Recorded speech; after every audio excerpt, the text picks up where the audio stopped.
بسم اللہ والحمد للہ والصلاۃ والسلام علی رسول اللہ اما بعد۔ آج موضوع ہے دونوں موضوعوں پر مسح کرنے کا بیان۔ اللہ رب العالمین نے فرمایا ما یرید اللہ لیجعل علیکم من حرج ولکن یرید لیطہرکم ولیتم نعمتہ علیکم لعلکم تشکرون۔ اللہ تعالیٰ تمہارے لیے مشقت کو پسند نہیں کرتا، لیکن چاہتا ہے اللہ تعالیٰ تمہیں پاک کر دے، اپنی نعمتیں تمام کر دیں تاکہ تم اللہ کا شکر ادا کرو۔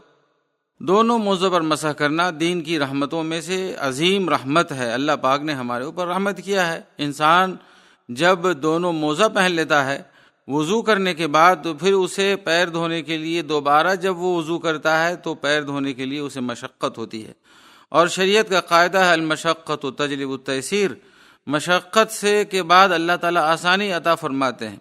لہذا مسلمان کو چاہیے کہ اپنے دونوں ہاتھوں کو پانی سے بھگو لے اور پھر دائیں ہاتھ سے دائیں موزے پر مسح کرے اور بائیں ہاتھ سے بائیں موزے پر مسح کرے۔ موزے پر مسح کرنے کے لیے شروط ہیں۔ پہلی شرط تو یہ ہے کہ موزہ پہننے والا طاہر اور پاک ہو، وضو کر کے موزہ پہنا ہو، اس کا موزہ پورے قدم کو چھپائے ہوا ہو، اور اس کے موزے پر کوئی جو ہے وہ پھٹا ہوا نشان نہ ہو یا نجاست نہ ہو۔ موزہ پہننے والا جب مسح کرے تو صاف ستھرا موزہ ہو، حلال پیسے سے کمایا ہو، کسی کی چوری نہ کیا ہو۔ دونوں ہاتھ کو بھگا لے، دائیں ہاتھ سے دائیں قدم کے اوپری حصے پر مسح کرے، بائیں ہاتھ سے بائیں قدم کے اوپری حصے پر مسح کرے۔ یہ ہے یعنی موزے پر۔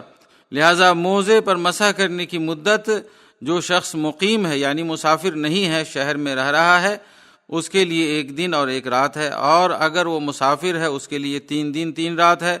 کب وہ کاؤنٹنگ شروع کرے گا وقت کی؟